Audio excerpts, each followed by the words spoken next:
I Barely Got Here is a collection of stories and conversations based on 24 years in law enforcement. You have the right to be disturbed by some of the content or disagree with the viewpoints. Anything you hear can and will be dosed with sarcasm and dark humor. You have the right to know the discussions will often be graphic with language and themes that are intended for a mature audience. Do you understand your rights? Then buckle up, Buttercup. We're going 10-8. Welcome back to I Barely Got Here. I'm your host, Kevin Booncher. Hey, I've got Jay in here with me again. Jay, you want to say hey? Hey. All right. We're going to do something a little different for this episode and maybe even, I don't know, we'll just see how it goes, maybe another couple. But we're going to delve into some private investigator stories. So this would be like post-law enforcement. And again, Jay got into the PI business far before I have, I should say. And then he helped to mentor me into it. So we both have some private investigations experience. But I have to say that Jay's definitely got better stories, better experiences. And so anyway, I thought it'd be really cool to tell a couple of those just as kind of a change of pace. The other thing I want to do is we're going to talk about a PI, a private investigator, as in what do they do? What do they not do? What are some of the cases that you could potentially work? So Jay and I kicked this around for a while, and again, we thought it would be kind of a cool thing to do. So that's what we're going to do. So we're going to go over some PI info first before we get into the episode. And again, I learned everything that I got from contacting Jay on my retirement and saying, hey, this is something I want to do. And Jay, again, kind of mentored me. And then, we ended up having a business that involved some of this as well, but here nor there. So Jay, I'll throw it out to you. So what does a PI do? It's a hard thing to describe, Kevin.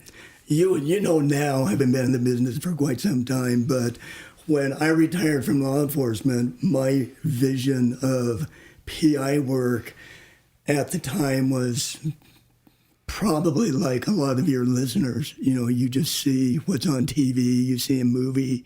I knew I was no Magnum or no flashy, Lamborghini. No Ferraris in my future. But really all I knew at that time was I wanted to make a change in my life. And I was tired of working for the government. I loved my job that I retired out of, but I really didn't love the administrators that I was doing the job I loved for at the time. I think that's probably a motivating factor for a lot of people. Sure. Whenever they reach the end of their career or make that decision. My decision to leave police work was driven by the fact I just didn't want to do that job anymore. I loved it, but I was over it. So my vision of being a PI was I really didn't have much vision. I kind of stumbled through it to begin with. So I sent out a few letters to attorneys in the defense field that I had respected how they had done battle against me over the time, over the period of the last 10 years of my career working narcotics, letting them know I had retired. If they wanted anybody to help them do their interviews or their legwork, I thought there'd be a market doing that. And it worked. I had a number of attorneys that reached back out to me and said, thank you, we'll use you from now on.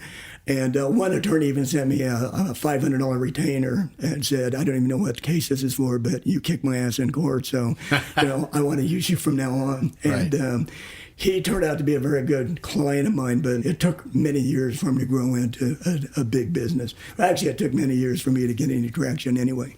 So I want to back you up a little bit because it almost sounds like, you're off and running right from the start. But first of all, let's talk about, credentialing, certifications, licensing, things like that. Sure. There's a process that you have to go through in the state of Arizona, probably in every state in the country, where you have to jump through a few administrative hoops. And being a retired cop is beneficial because you have the experience that most people don't getting into that business. If you want to be a PI as a civilian, you have to do, 10,000 hours of apprenticeship, with a licensed police or a licensed private investigation business. So I just did the paperwork, did the print work, did the application, sent my business model in, what I wanted to do, which was basically one paragraph, like I want to do private investigation. Right. Which is now like a sentence for us. Yeah. So it wasn't very verbose. It was just real short and sweet and simple.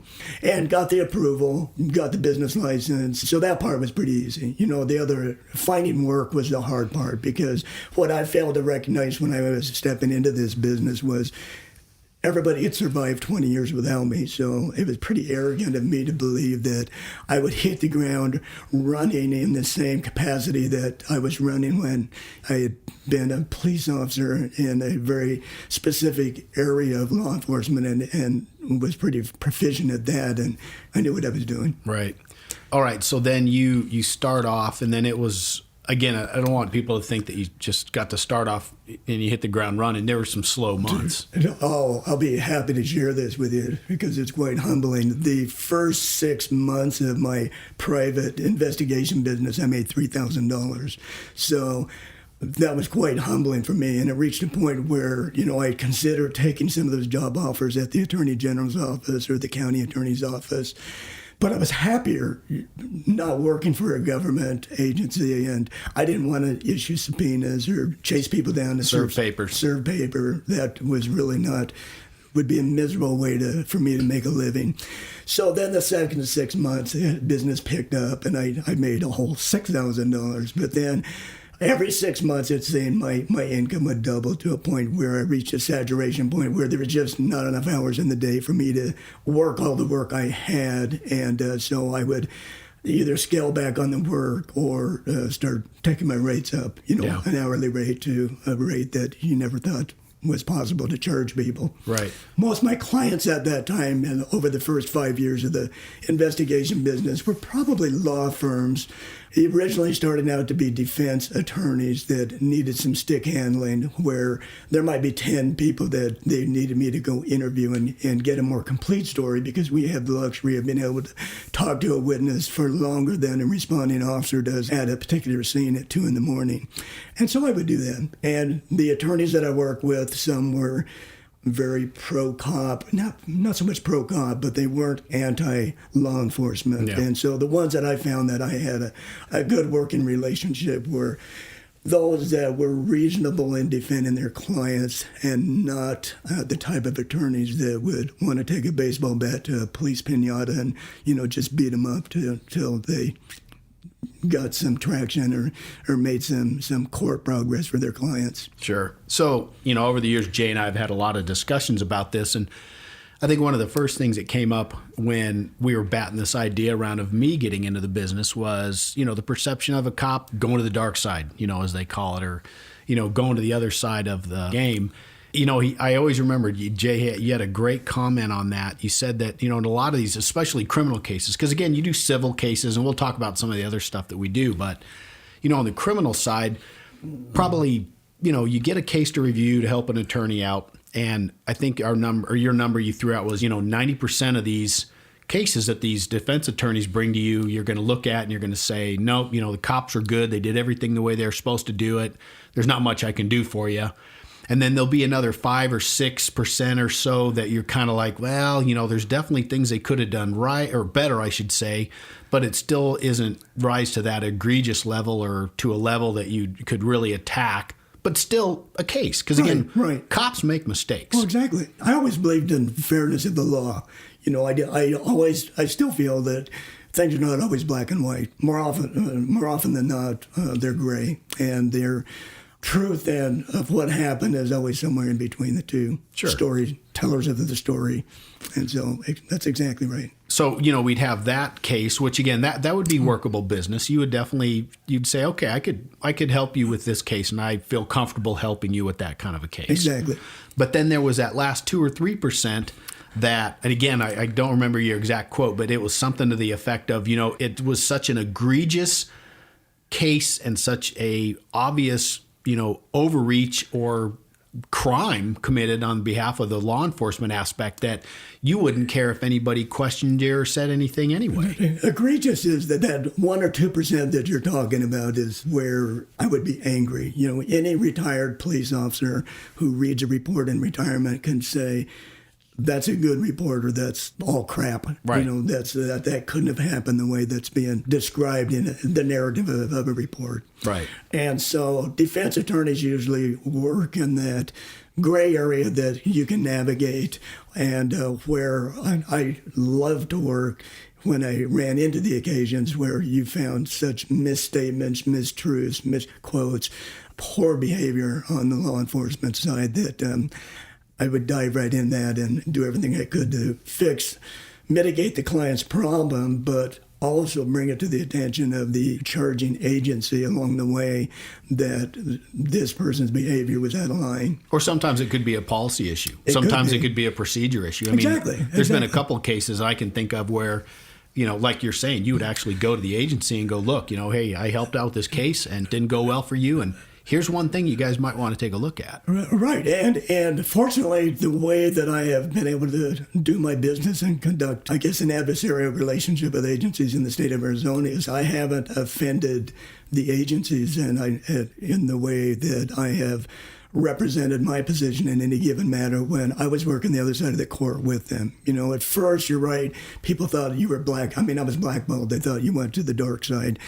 I can't deliver anything other than the truth in an interview if I have somebody speak to me and tell me what they saw. Right. And again, any honest cop, any cop that's been on the job for any length of time is going to readily admit, oh, yeah, we make mistakes. And there's bad apples out there that do things that are, quite frankly, criminal. Right. So there is a check and balance. There is. And I still remember a meeting you and I took you to because you didn't want to get involved in it. I said, no, go to this meeting, Kevin.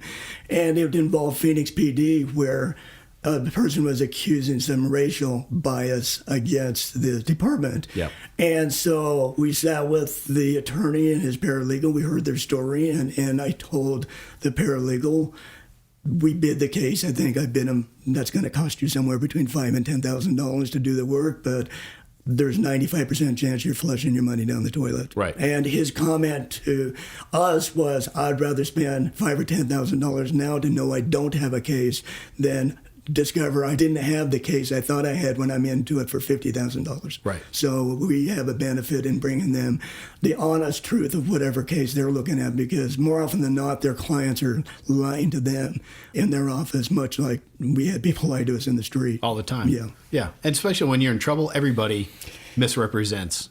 Everybody. I don't care who you are, you're always going to either downplay it or flat out misrepresent it or lie about it. So it's human nature. Yeah. So it's an awkward business. It's a weird business, and you're paid quite often to be a counselor, a therapist, an investigator at times, but and you're not paid to be those things. Yeah, exactly. Yeah, you do a lot of telephone work, consultations where you're never compensated for it. But I found more often than not that even the free telephone time will come back to me later. Historically, they'll turn to me and say, "Now I have a real problem, so let me hire you for this." Right. So we already touched on the fact that you do defense work with, helping attorneys do interviews, or, quite frankly, a lot of these attorneys, the assumption is that they know a lot of things about criminal cases, and sometimes they really don't. Exactly. So you help counsel them, and, you probably should look at this and not look at this, because ultimately you're just trying to make the case go as clean as possible for everyone, and even determine if there is a case to begin with. You are, and most attorneys, the good attorneys I work with, will recognize that they look at a case from a legal point of view, and they don't have an investigative eye that they look at it. So unlike capital murder cases, every now and then I'll be hired to sit second chair instead of a second defense attorney, because I have a different eye, you have a different eye, we hear things differently, we listen, and often a criminal defense attorney he's not really listening to a response that he should be listening to, because he's thinking about the next question that he wants to ask.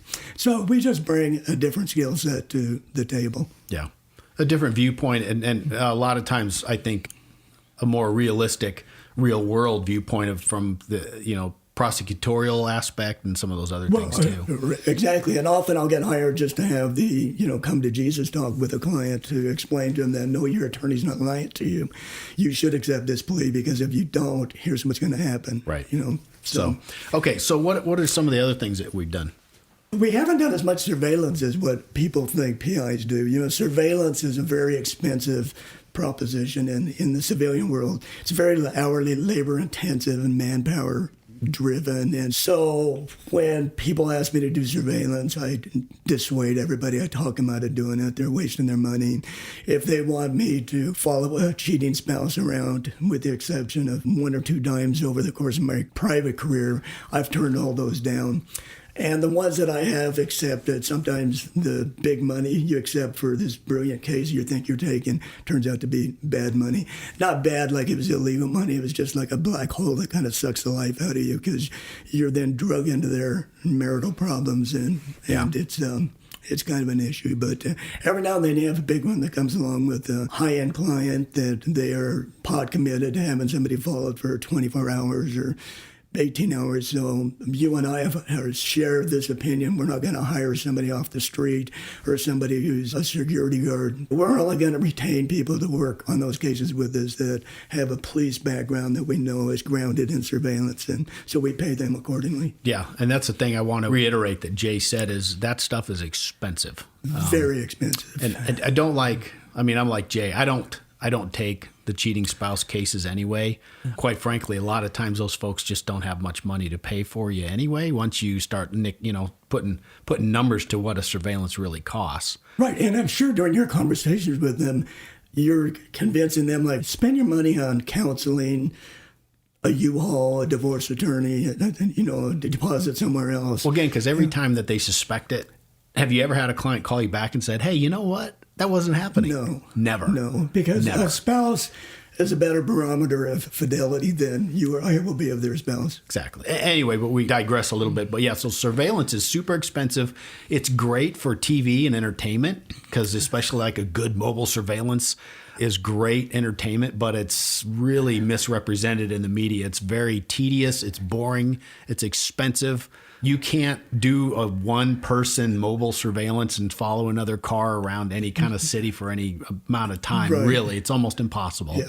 So it is what it is. But like the last one you and I shared, I enjoyed that one because we have 5 or 6 people doing that with us, and that made me feel like I was back following somebody in narcotics again. Yeah, it was very reminiscent of doing work, and that's I think that's a great example though to show the cost. That ultimately cost that client about $10,000. It was $10,000 for 18 hours of surveillance. Yeah, that was an 18-hour surveillance with a rotating 5-person surveillance.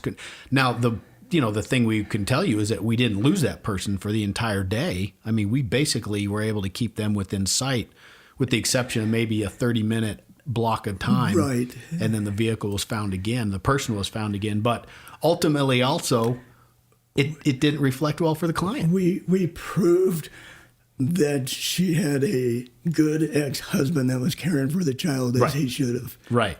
So, I mean, there you go. There's just another, again, it's hard to explain, and I don't want to dwell on it too long. But, yeah, so surveillance is it's here and there.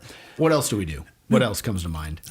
Just a lot of odd stuff. We will package cases for prosecution on occasion where a case is not quite criminal enough to interest the law enforcement, and the civil attorneys that maybe have listened to a client's tell their tale of woe about how they got screwed in a business deal will say, well, that's bad business. And sometimes it isn't bad business. If you can show a pattern of repetitive bad business over and over and over, you start to drag a civil case into kind of the arena of a fraud scheme and a fraudulent criminal matter. So there are times that I will get hired to package a case for prosecution, which is just investigated as I was still looking at it from a police perspective. And then what I'll do is I'll just assemble all my work and hand deliver it to a contact at the Attorney General's office and have them review the document. And they usually have to duplicate my effort, have one of their investigators go confirm that I talked to Kevin and Kevin told me this. And then they can file criminal charges. So on occasion that happens. Often we do that in an effort to leverage their adverse into submission and give them an opportunity to pay up, where I can then come and say, hey, Kevin, I've been investigating you on this matter, and you're about 12 hours away from me giving this to a prosecuting agency who's going to chase you. And more often than not, they flip me off and tell me to go pound salt because they're criminals. Yeah. Yeah, and that could be to any agency, essentially. It could be a city, county, whatever agency it is the most appropriate for that case. But, I want to touch on one of the more boring things that we do, which is a lot of what I've done in the past, and that's background work. We do background work. We have to run backgrounds on potential. I think probably the biggest venue that I've been involved with is investing, meaning that you have a company or a corporation that's looking to, we call it getting in bed with somebody, but it's going to get in bed with someone as an investor or someone that's going to run a portion of, I don't know, any part of their business, and you do a background. You want to know what they're about. What have they done? What kind of criminal issues have they had? What kind of civil issues have they had? We're looking at, all that kind of stuff in their life. And then you also delve into their social media. You delve into what their internet footprint is. I mean, there's a lot of things in that way. So that's very unglamorous, but it's also a pretty important thing to do. It is. The other thing that I've done is kind of a different one, but I've had, and it makes perfect sense. I have a client that has a client who is a very wealthy man, but he tends to date a lot of women. In a roundabout way, what ends up happening is we check on these women that he's dating. Because again, and it's played out, unfortunately, true that, a couple of these women they're shakedown artists. Well, they're kind of gold diggers. They're gold diggers, right. That's funny you mentioned that, because I've had a number of professional athletes over the years that I've had to help them mitigate their problems. And they are usually woman related, not a one night stand related. They are like somebody they've dated that it just gets ugly and it goes sideways. Right. And I know, with no exception, had I done a little due diligence for each of those athletes and the women that they were dating long-term or considering dating long-term, they might have changed their mind and got a different direction.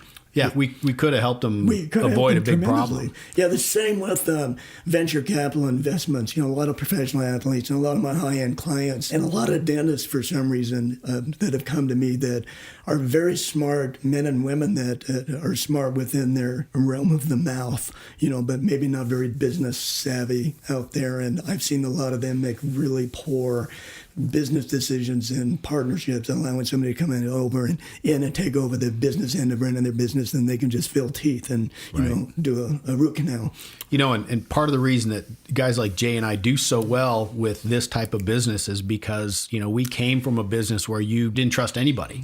You made everybody prove who and what they were all about, and then even after they did that, sometimes we still didn't trust them completely. Right. So we apply that to this application, where for the most part, most people are trusting. They trust and they listen and they take on face value what a lot of people tell them. And quite frankly, they can't and they shouldn't. And my experience with smart, educated, wealthy people is that a lot of them are difficult to convince that somebody out there might be a little bit better suited to do this particular work for them, due diligence. Yeah. They trust their gut, or they say, Bob told me this guy was good, so I invested. If there's anything that we can tell you as a takeaway from this is that use guys like Jay and I to do some backgrounds and do some due diligence on people before you get in bed with them, so to speak. Whether it's pre-employment backgrounds or investing or whatever the case, gosh, we can't stress that enough. And do your due diligence on the investigation business you're going to use to do your due diligence before you get started. It's pretty easy to Google your way to the truth about somebody if you keep digging. True. So I think we hit the PI thing pretty hard, but what I want to do is I want to get into one of these stories, because some of the stories are going to involve the weirder things that have happened and the stranger cases and some of the ones that you just almost wouldn't even believe. And again, my time doing PI work compared to Jay's time is pretty fractional. He's got so many more years and quite honestly, he's got way better stories than me. I might have a couple, but when we really crack in, Jay's got a good handful of some pretty good stories. Only because I'm old. Yeah. Well, I don't know about old. Older. Maybe a combination of time on target and just some of the cases you've dropped into. I've had some pretty interesting You've had some stuff. really good cases. So anyway, let's get into this first one. So tonight's episode, we're going to call this Body in a Barrel. And this one actually happened very recently. I'm just going to say I'm a little nervous about how much detail we give. Jay thinks we're good with it, but I'm going to just say this occurred within the last 3 months in a local jurisdiction here where we live. So, Jay, do you want to pick it up from there and start it off? Go ahead. Yeah, it's a very unusual case. It began on a Sunday afternoon where I was at home doing what old guys do at Sunday afternoon during COVID days, sitting on the couch. And my phone rang from a former client of mine who I had helped mitigate a drug issue years ago. and whose son recently had discovered fentanyl and became quite addicted to fentanyl. And I had been helping him with respect to putting him with the proper attorney to handle his recent legal issue. So I'll just call him a CI, confidential informant. My CI called me and he said that he didn't know what to do with a problem that he was facing on that day, and he was very agitated, very excited, and then he went to explain. Well, then he began telling me a story about how he and 3 other individuals had been talking to the local police all day long about a murder that they knew had been committed the night before in Phoenix. And none of the officers they were talking to were believing them. And so he was confused. He didn't know what to do. He thought the cops were there to help him, yet it was his understanding that the body that had been, the man that had been murdered, was still inside this particular location in Tempe, head down, feet out, sticking out of a blue plastic barrel. And the body was getting ready to be moved out of the room where this man had been killed and taken out to the desert south of Phoenix and then buried somewhere between here and Tucson, or maybe even south of Tucson. I had him calm down. He gave me, some more detailed information. I asked him if he knew how he came about this information. He told me that he had a friend or an acquaintance, I'm sure in the drug business, that had gone knocking on the dealer's door, and the door opened up, and inside the apartment that he could see from the outside looking in was a dead man on the floor inside this room, being slid head first into a barrel that had been laid on its side like a tipped over glass. 2 brothers were sliding this corpse into the barrel. Much to this witness's amazement, they then stood the barrel up right side up, and the dead dude wouldn't fit in the barrel. So right, which, I mean, a 55-gallon drum essentially is what they're trying to shove them into. Right. Barrel. Right. And especially if you've got any kind of rigor or anything setting in, it's pretty tough to get a full-size human body inside of a barrel. It's done all the time, but not with but it's body, not easy. Not with a big body, or maybe a body that has not been dismembered. Yeah, I was just going to say, and not in one piece. Yeah. So when the dealer, or when these guys that saw the witness standing at their door, observing him stuff the body in the barrel, they put a gun to this guy's head, and they told him, certainly not to tell anybody what he had witnessed, and then they ordered him to leave their residence and go find a saw and bring a sawzall back or some sort of cutting instrument so they could make this man fit in the barrel a little bit better. Nasty. So my question to him was, why aren't the police interested in this? You seem to have told a pretty compelling story, and he said that everyone that they had spoken to, the witness that had been standing at the door looking in, had talked to the police. His girlfriend had talked to the police.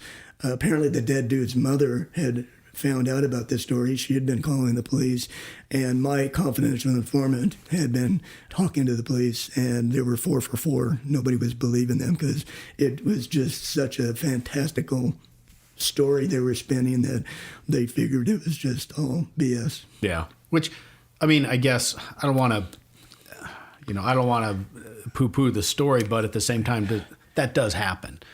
We've investigated numerous times where you hear this crazy story, and then once you investigate it all, it comes down to nothing. It was just some crazy rumor someone started. Yeah. So, I mean, I see it, but so that happens. They're 0 for 4 basically on getting some belief on that there's a dead guy, there's body in a barrel. Yeah. And he reaches out to you. He did. And, one other thing, too. He said that the police had actually been to the house the night before when they responded to a shots fired call.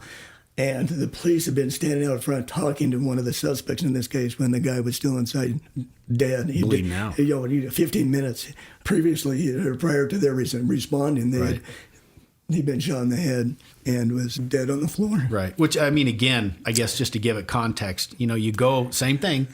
We go to shots fired calls, or you go to this, unknown disturbance or whatever. And if you don't have a reason, a suspicion, investigative tool to hang your hat on, you can't just go barging in places. No, you need a bit of probable cause. And probable cause, and that, yeah. So that officer that responded could have done everything exactly right, and just never been able to get in the house to see what's going on. We've probably been to dozens of them over Oh, our gosh, career, yeah. same thing. Sure.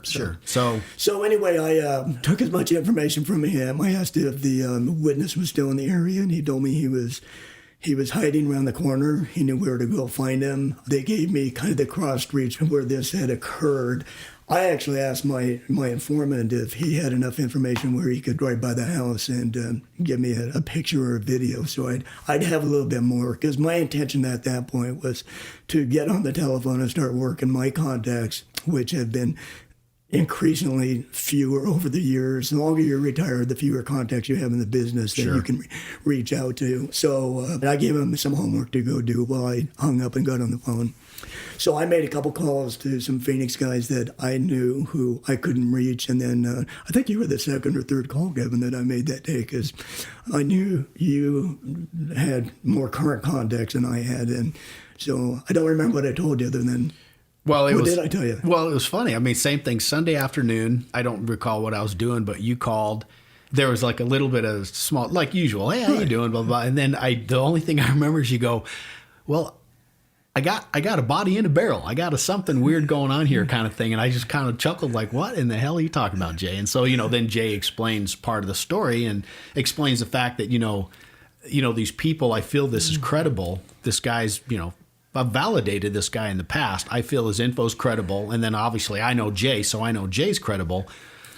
But we need to get someone to believe it. And so, at that point, Jay's essentially saying, do you have a contact? Do you have someone we could reach out to that's going to listen to this information, that's going to listen to you and is going to trust you to invest time and effort and manpower into this? Yeah, I'm not a witness to any of this. I mean, I'm only a witness to what somebody's telling me. Which neither is your CI. Right, I mean, exactly. really, this is like third, fourth hand. I mean, it's terribly removed. But the information was so consistent during the phone call, and the fear and the anxiety on the other end from a real tough, bad boy, that I was hearing come through the phone, and his frustration and for once in his life trying to do the right thing, not being able to do the right thing. Right. And so kudos to him. He really was trying to do the right thing.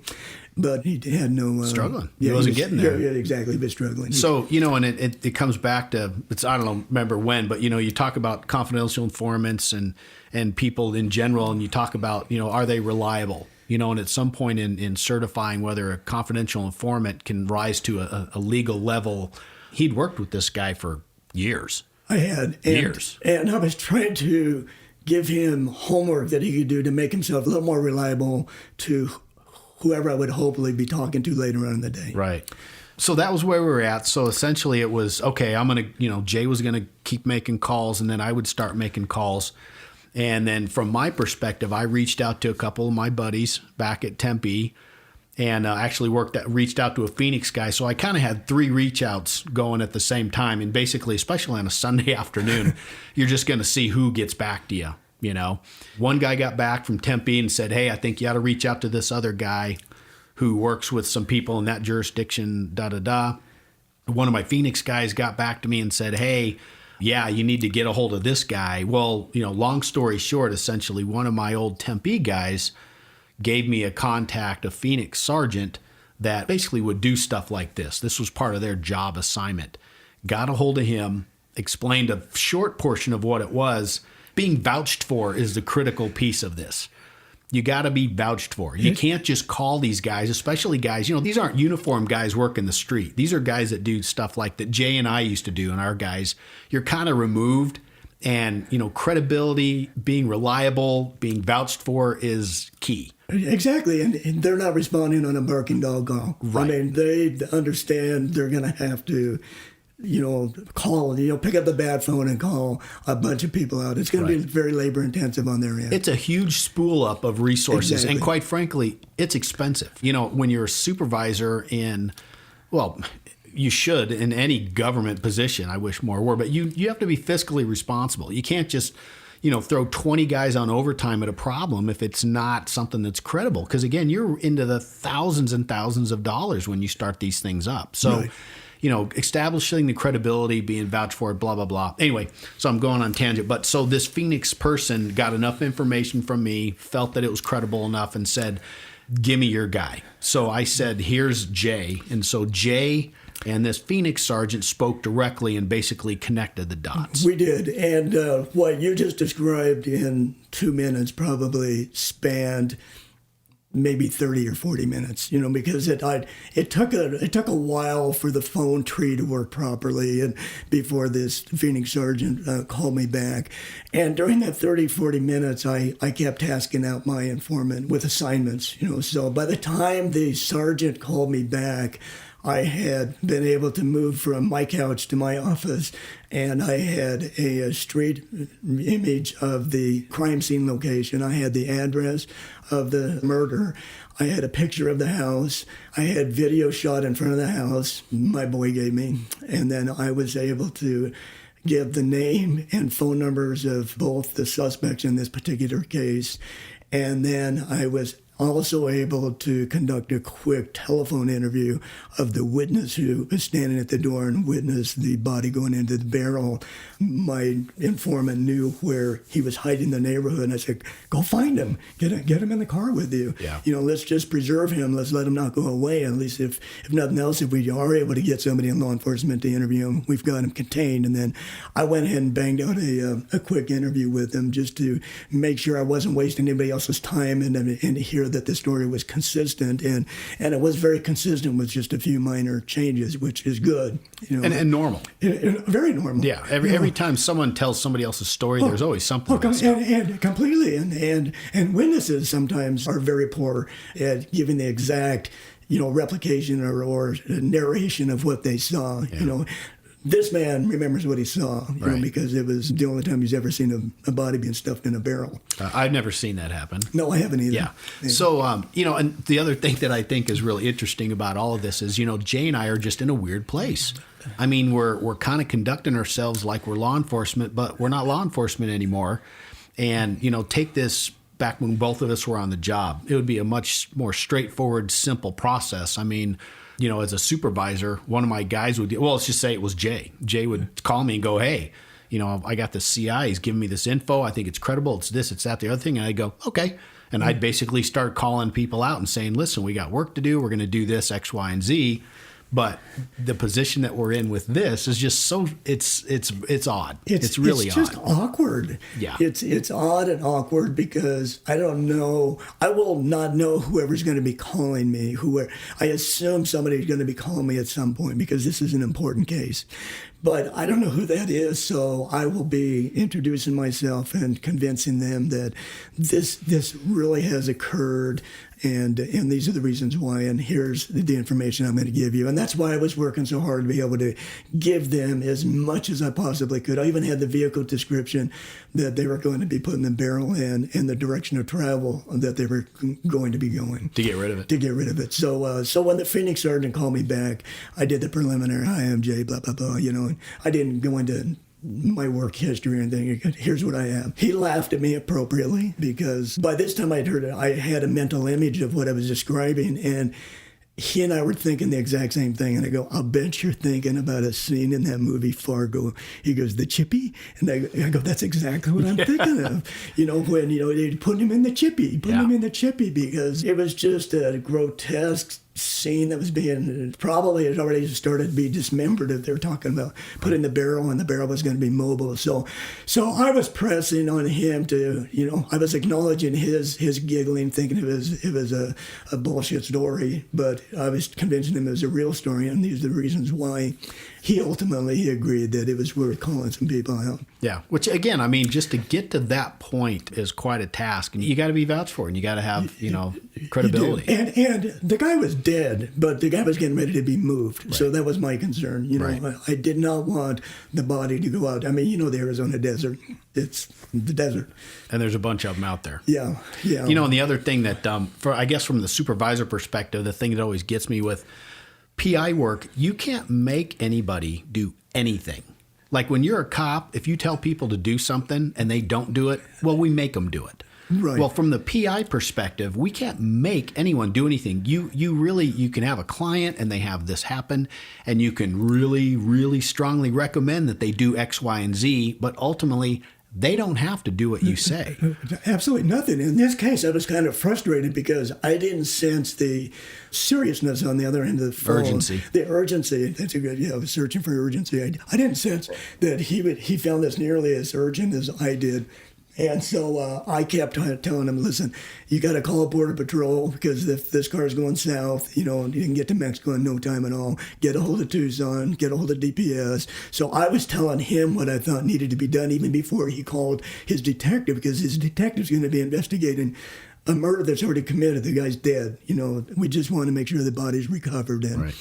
Bad guys are arrested if you can. But again, from the perspective, you can't make them do any of those Can't make things. them do When anything. if it was us, Exactly. we make all those things happen. Exactly. It's just such a weird place to be sometimes. So anyway, so you talk to the Phoenix sergeant, and he essentially is like, yeah, we're going to take care of it. We're going to deal with it. Jump right on this. Yeah. Yeah. And so 2 hours later, I got a call from the detective that jumped right on it. Well, it was a Sunday And afternoon, so, and in their defense, they were working another case as well, another homicide. they were very busy that day. They're pretty busy for a Sunday. The Valley had a really bad Sunday afternoon. Yeah. So anyway, I got a hold of the detective that was going to handle it and shared the same story that we just discussed. And after that, I was done. My part is done. Yeah. I don't want to stay involved anymore. I already feel like you reach a point where you have to be really careful, where you've created yourself.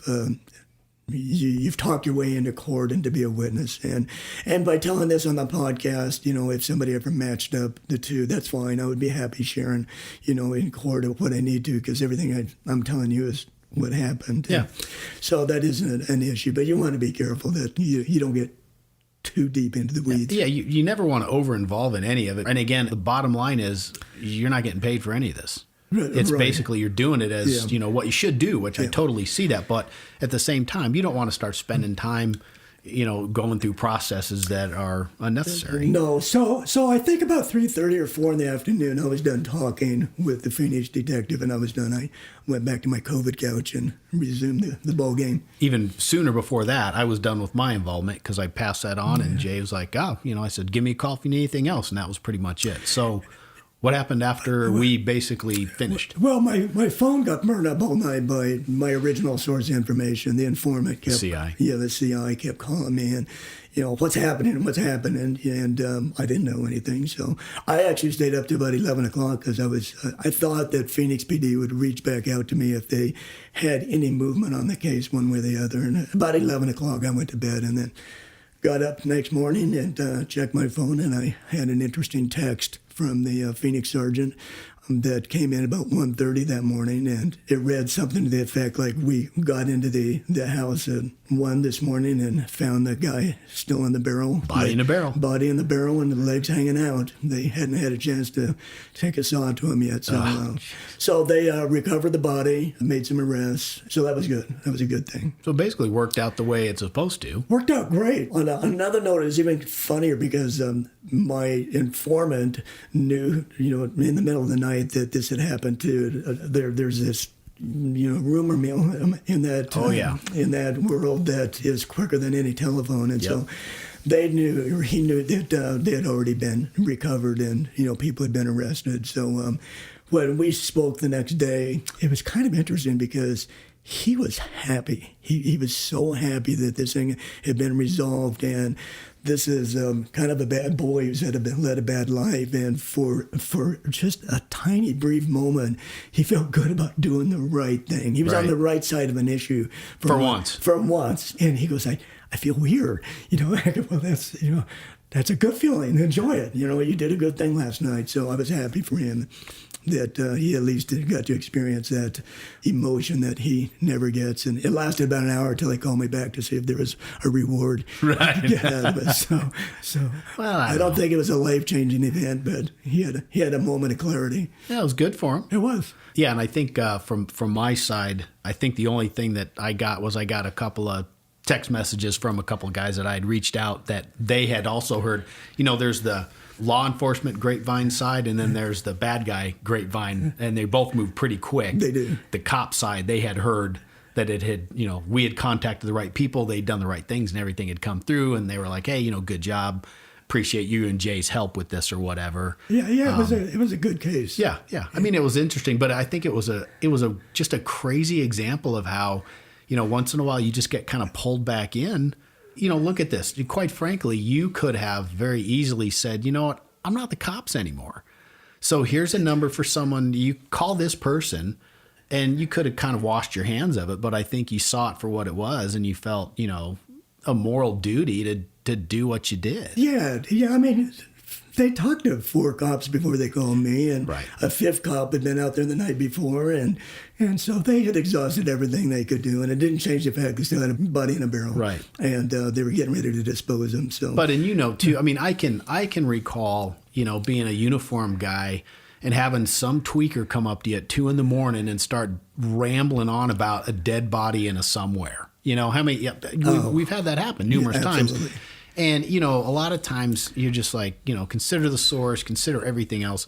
It's nothing. And 99% of the time, it is nothing. Right. And even in the times that you start looking at it, half of that 1%, it's still nothing, even Right. after you exhaust all the manpower and resources to determine it. So, I can see it. Yeah. But at the same time, having that intimate knowledge of who those people were makes a big difference. it was a big difference. Well, this is a situation where all the dominoes just lined up properly. Yeah. So everything worked out good. Yeah, and I think so as well. And I thought it was a really neat case, and it's recent. It just happened. Just the last couple Just a few months. months. Yeah, just a Right. few months ago. So I just think it's a great example of getting pulled back into the life a little bit, reaching out to some contacts and hoping that they still trust you and, value your opinion enough I'm to. glad somebody trusted you, because Yeah. I'd exhausted my contacts. So it was good that you had a few other people on your phone to where you Again, could call.